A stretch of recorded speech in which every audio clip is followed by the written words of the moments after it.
Hello, everybody. Good to see you. Welcome to Realcomm Live. Boy, we've got an exciting show today. We have got two folks coming live from London, and we are excited to hear what's going on over there. We read about it, we see it on the news, but to have two people in the built environment to be able to share with us firsthand about the lockdowns, about coronavirus, about what's going on in buildings, and about the technology they're seeing. So we are excited to have them. With that, I'm going to bring on my two guests. Andrew Waller, longtime friend, partner, Remit Consulting, and Rob Stark, Senior Director, MAPP. Guys, so good to see you. How are you? Good, very well indeed. Great to see you. Boy, I'll tell you, we've been chatting a little bit this week, in preparation for this, just to kind of, get the ball rolling. And these conversations, you think you keep up with what's going on globally, and when you talk to people on the streets living it, it gets real very quick, right? So we have now been in this a year, and the United States, 50 states, different cadence, different results, different situations. I'm going to break the conversation today into three sections. The first one is going to be a little update on COVID. You guys have a new variant. Then we're going to talk about buildings, lockdowns, trajectories for getting back into offices. And then the last part, we're going to talk a little bit about the future. What do you think the buildings are going to need to look like from both a health and safety standpoint and an immersive experience different from the home office to pull people back in? So, Andrew, why don't we start with you? Okay, thank you. Life in London. You have a son living, downtown, central business. Absolutely. I actually quizzed him on this because he's about 10 minutes away from one of the main stations, and so he sees what's going on in the streets. We're all locked down. Of course, we can't go into London unless it's essential. And I think the context is really important in the way that the UK is dealing with this. So this is our third lockdown. It's actually the second big wave of COVID. And this time it's the UK variant, or the Kent variant as we know it, which is very much more infectious than the first one. And this has really been a surprise to everybody. To give you an idea, one of the London hospitals has 9 floors of COVID patients now. And one of the figures I heard this morning was that there are more COVID cases in hospital in January than there were in the whole of 2020. So it's really serious. People perceive this as being more serious this time. So when you say lockdown, though, you mean if you're in downtown London and you're not supposed to be there, the police will stop you. You have to have a letter. Give us a little idea what that looks like. Yeah, well, so during the day, there are British Transport Police going around the stations. They will stop you. They'll ask you if you're central business. I think, Rob, you were saying earlier that you're issuing letters.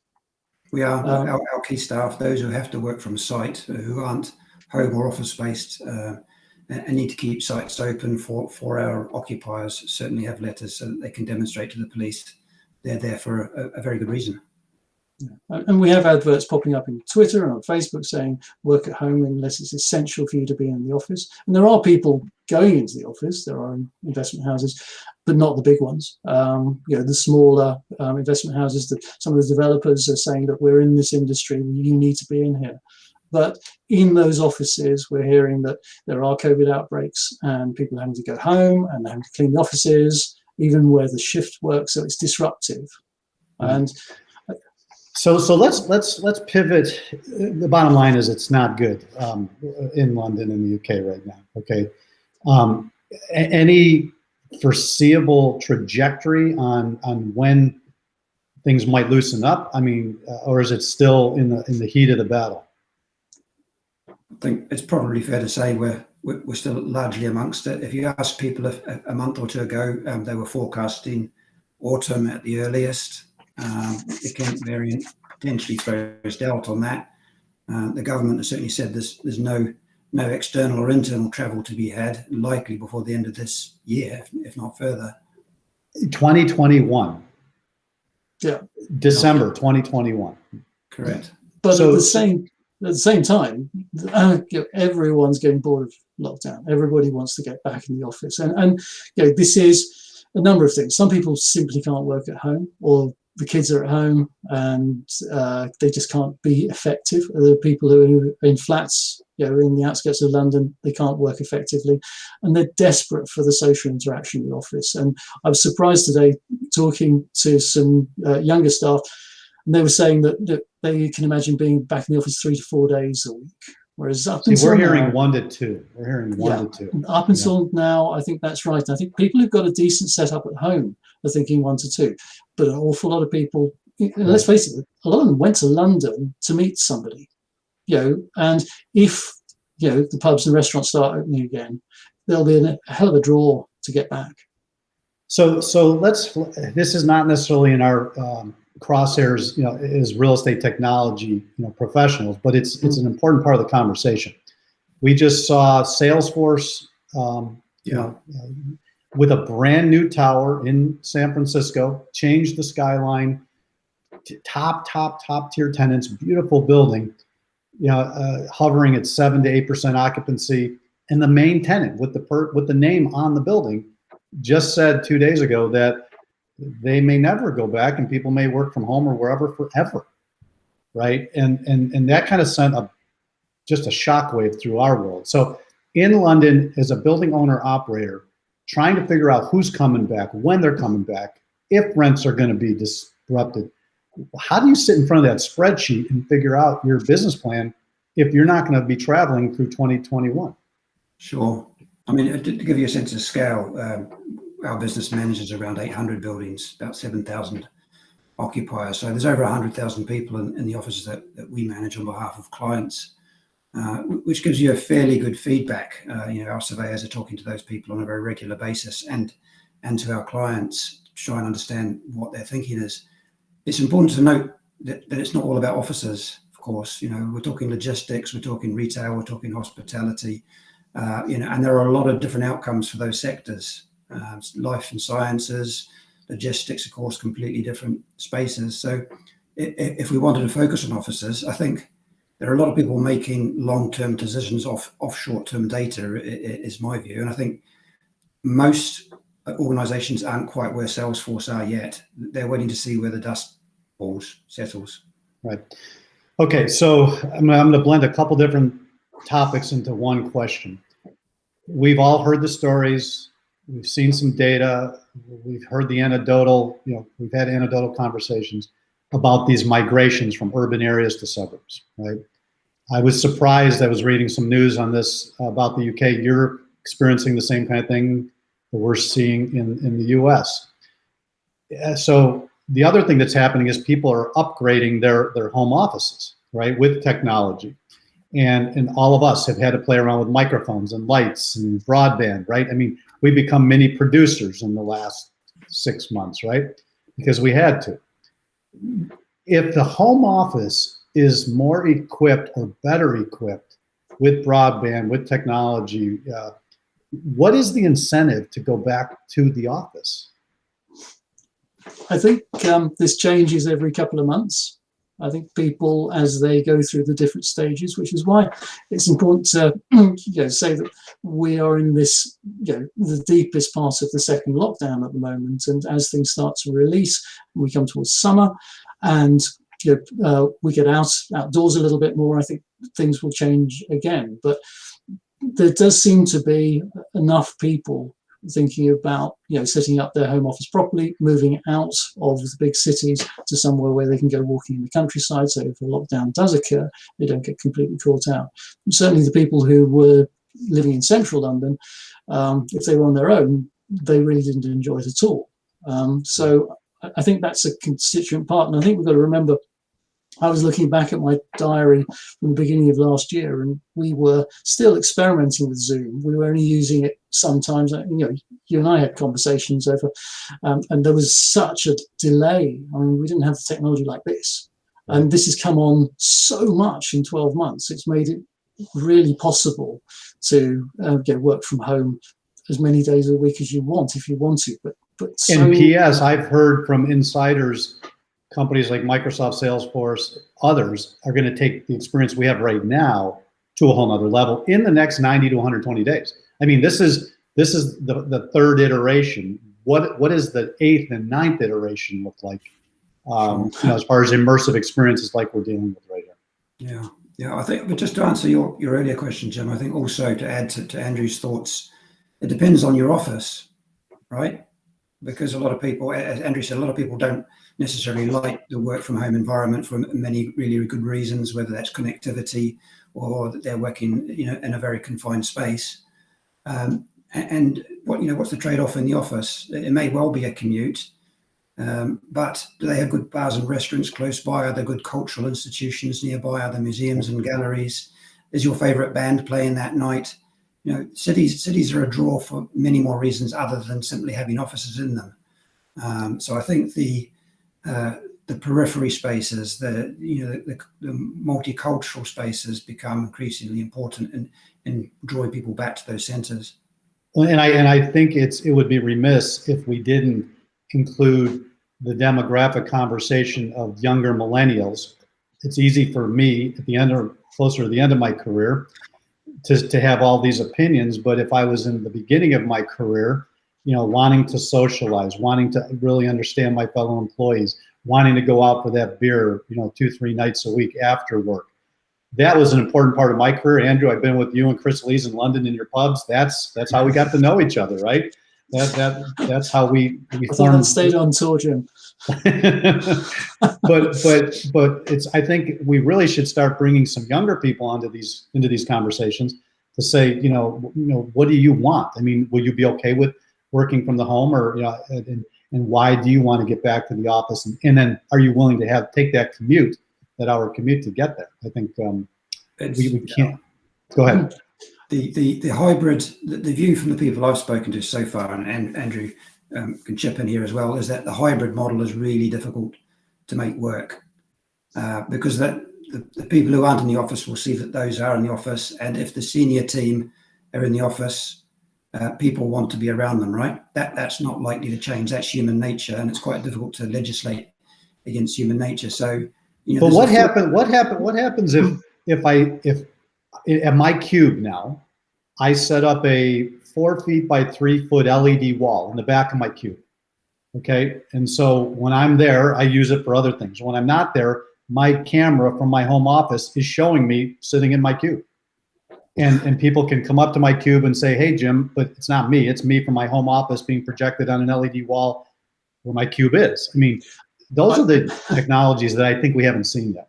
Well, I think that's really exciting, and that just adds. I mean, we've seen a flavour over the last year of what we can achieve, and I think one of the problems is saying that it's going to be one thing or another thing or a mixture of those things in some predetermined mixture. Because you're right. I mean, we've experimented this year between lockdowns with our team, and it's true. The two people you want to get in the office at the right time aren't there because they've got full day conference calls or something like that elsewhere and they can't make it, and diaries just don't match up. And the number of times I've been into the office to see people, nobody's been there, so I've been working on my own, and that doesn't work. So I think this connected state and of taking Teams and Zoom and all the others as part of your day, and actually being able to use that more effectively, getting the sound right, so that you don't worry so much about that. I think that's going to be really, really key. Well, can you imagine walking into an office where, there's 10 cubes, there's 5 human beings sitting in 5 of them, and in the other 5, there's LED walls with people with video cameras showing them from their home office. So when you walk into that area, you see 5 real people and 5, people on these cameras or on these walls, if you will, and it's all easy to interact with. It's all natural. It's not, technology is working. Yeah, that's exactly it. One of our clients we've been working with for quite some time, and they said, for goodness sake, why aren't we letting space to you? So we sat down for an hour or so and chalked it out, and we said, look, we actually want a big room, but it's got to be completely connected, and we only want to be there as a group for 1 day a week. You can use it for whatever you like for the rest of the time. We want the odd space. And then for the first half of the day, we're probably going to be collaborative and talking and catching up with the team. And then for the rest of the day, we need to break out into areas. And he said, we've got it. We're building that. So I think let's pivot to the economics. We only got about 5 minutes left. All right. So we're in a lockdown in the UK, potentially to summer and end of year. It's still unknown. That's scary. Okay. Landlords are challenged with collecting the rent from 2020. They're trying to figure out if the 2021 tenants are going to make it, given these tough lockdowns. We're hearing about all these new ideas, hybrid this and technology that, and oh, by the way, we better put some COVID technologies in the front door with, reverse polar ionization at the back end. This is money, right? And so the real estate industry had traditionally been very careful on where they invested their money in tech. Some would call us slow adopters. Now they have some real financial struggles collecting rents and getting balance sheets to work. And everybody's saying, well, if you want us to come back, you got to do all this expensive stuff. Rob, let's start with you. How does that work? Well, yeah, there's two layers to this, isn't there? One is how much space do you need, and two is how many people are you going to put in it. And it does vary clearly from sector to sector. But if again, for offices, there may well be businesses who will reconfigure their space. They may not take less space, but it will be laid out completely differently, and it will be designed for conferences and meetings and physical interaction, the creative events that need to happen potentially in an office and not in a virtual space. But if you've only got people going in 2 or 3 days a week, that potentially more than offsets the type of additional space you require. What that does for rents potentially is, I think, a hollowing out of the middle. You've got really high class office space, grade A office space that will probably continue to do well. It will still be an HQ. It'll still be a beacon for people to come to and represent the business's position, in the business environment. And there will still, in all likelihood, be much more economic space where people don't necessarily have the opportunities to upgrade. But those that fall between that, potentially will see people working from home in increasing numbers, I think, because those opportunities will exist. Yeah. And Andrew?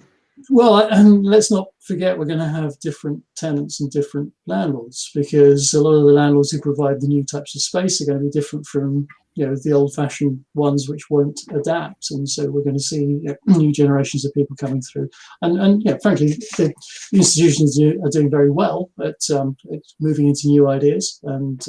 But it is going to be a different landscape. And the tenants, I think, what we found, particularly in retail, not offices, but a lot of the retailers have done won't pay rather than can't pay, whilst our government has said you can't collect back rent. And a lot of people have told me that those people who wouldn't pay for the last year won't be finding themselves in their buildings anymore. So I think we're going to see a lot. And of course, you've got the fallout where companies are just simply failing. And we can't have that. That will be exponential, won't it, Andrew? Because let's assume conservatively you only have 10% less people in major cities working on a regular basis, and that's probably conservative, but we shall see soon enough.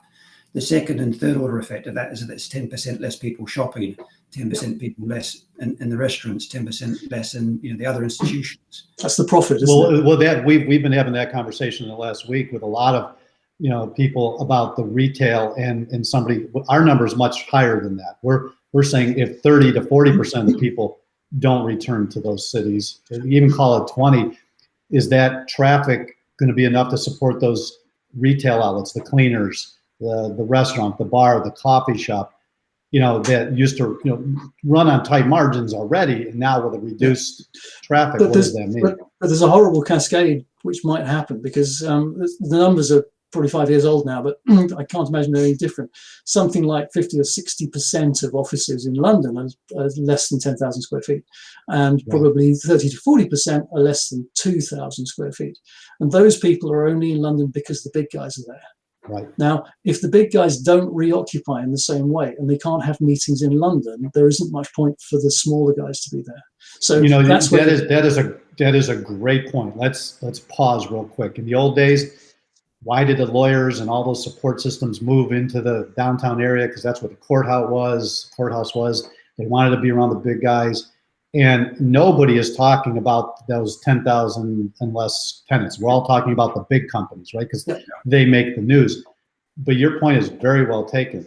Will they stay in their home offices, or will they go back to the cities? They may do this satellite thing, certainly around the M25, where it's much easier to get to by car with large car parking space. I mean, the thing about London is that people are talking about going back, but they're thinking they're driving in. That's pointless driving in London. They'll be stuck in a traffic jam. Driving around the M25.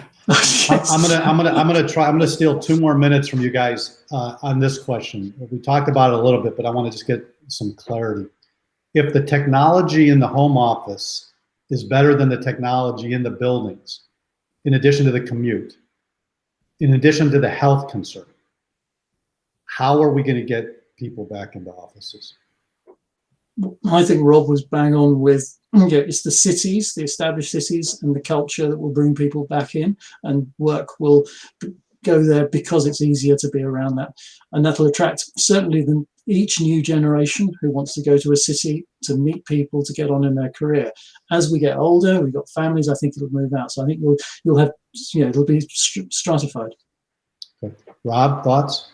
Well, I think it's very hard for a single building to influence the shape of a city. But what clearly needs to happen is that the spaces within those buildings and the spaces immediately around them need to be redesigned for the future of work, and not what used to be, which was cubicle farming. People will go specifically to engage with other people, in a far more clear-cut fashion than previously, when it was almost accidental because you looked up from your computer. So I think there will be a lot of work done on how to get the best out of people when they actually are in the offices. A lot of businesses are that way there already.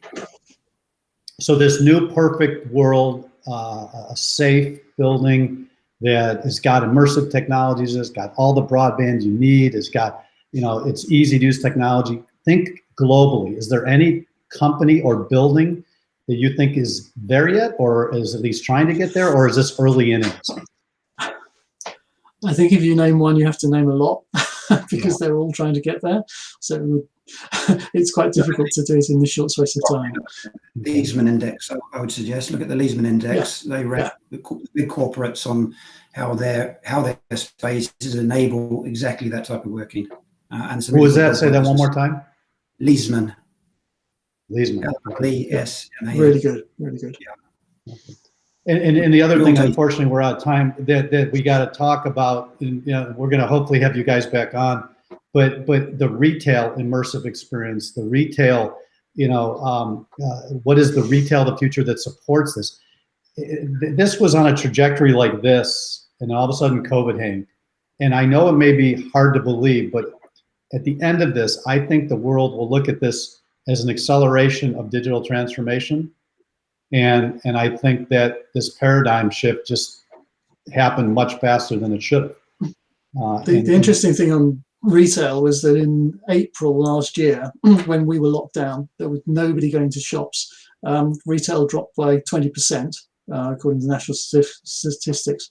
That means that 80% of retail went online instantly.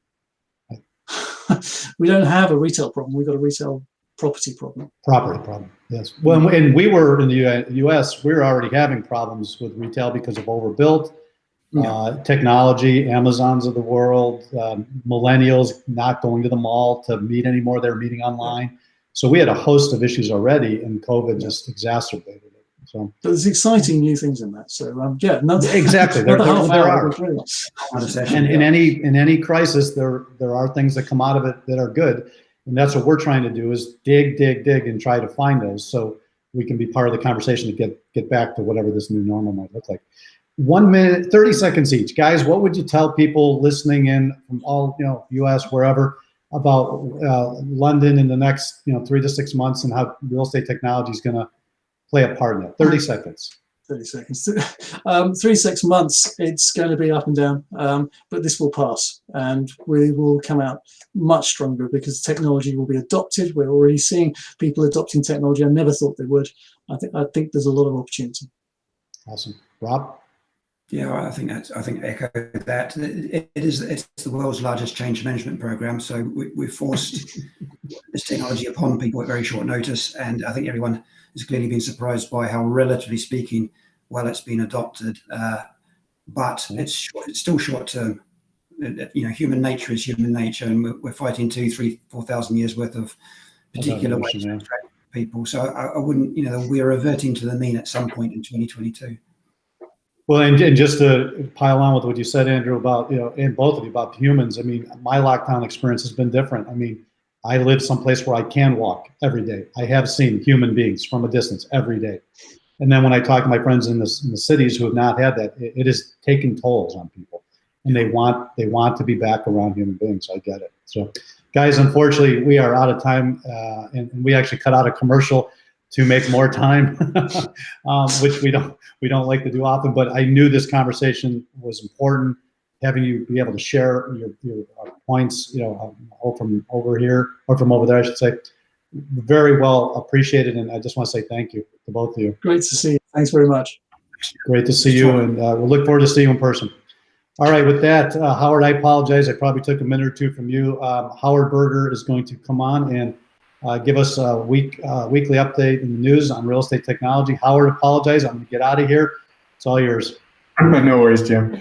And thanks. And thank you, Rob and Andrew, two of my favorite Brits. That was a great insider perspective on really what's going on in London. So for my bit, here's a sampling of our featured stories from our weekly news briefing. This is released every Thursday at 11 a.m. Pacific, and subscription's free. Sign up, go to our website, realcomm2ms.com, and just click on news. So on the COVID front, as Jim had mentioned a little earlier, this week's lead article, Jim Young, addresses a number of questions about how digital acceleration that most of us are experiencing as a result of the pandemic will affect the future of our buildings. Now, you probably all read this week, and Jim had mentioned it a little earlier, Salesforce just announced that their employees can permanently work from home. Now, Salesforce is an anchor tenant in a slew of iconic, sexy, high-rise towers around the world, where they lease anywhere between 7 to 36 floors in London, Indianapolis, New York, San Francisco, Atlanta, and that's not even counting new construction underway in Tokyo, Dublin, Sydney, and Chicago that's slated for completion over the next 2 years. How is this shift from everyone going to the office to remote working going to impact the space requirements, their landlords, the industries that are servicing these buildings, the valuations of these buildings, not to even mention the impact of the adjacent tenancies and the neighborhoods they're in? So in this article, I think Jim very deftly articulates 21 areas potentially impacted by this occupancy shift. So it's a great read. Don't miss it this week. Also, in this week's news,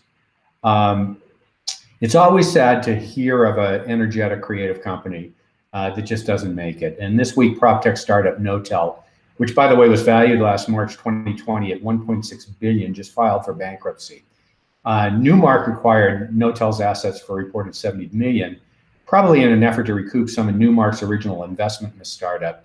Knotel, which really got started in 2017, made headlines revolutionizing the idea of headquarters as a service by designing and running custom headquarters for companies and then managing them with flexible terms. They reached unicorn status after raising 400 million in August 2019, but unfortunately lost 230 million that year because of overextension, long-term leases, pricey build-outs, and then higher expected vacancies. Then the pandemic hit, everything blew up.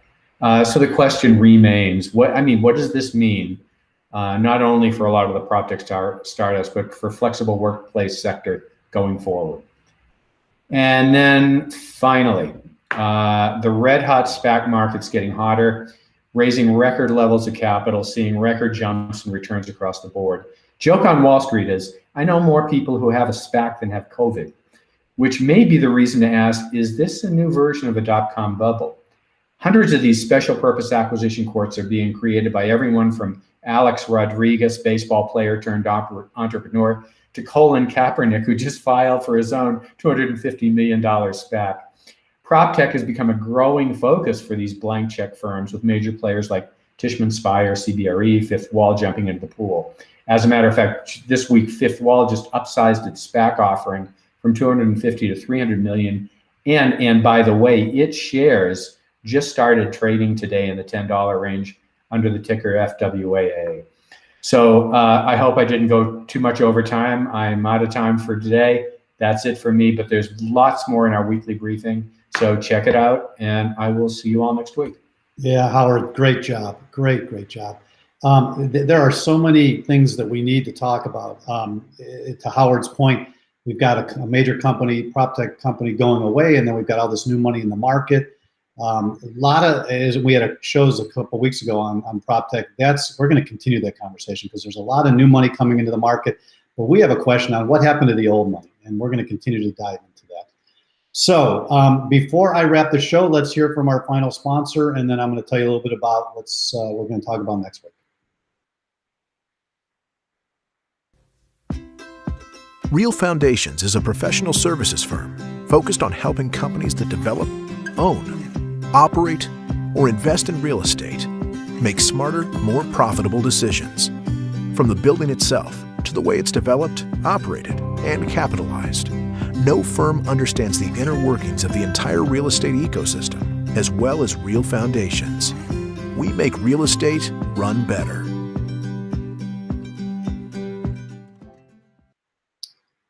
All right. Well, as I'm sitting here watching the commercial, just thinking about this episode, I'm wondering, do we have to do one of these shows every single day, given the amount of information? We're not going to, not at least not in the near future. But the amount of information relevant to people making good decisions is just changing at a pace I have never seen before.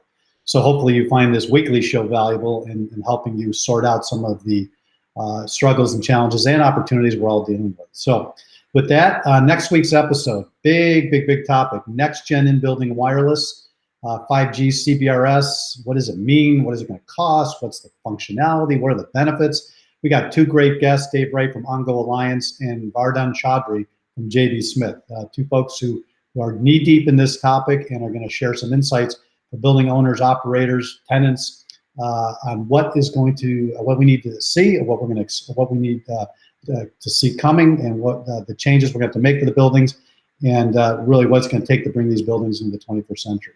So with that, I would like to say thank you to everybody for joining us. Thank you to our speakers, to our sponsors. And with that, all of you have a great weekend. Be well and thrive.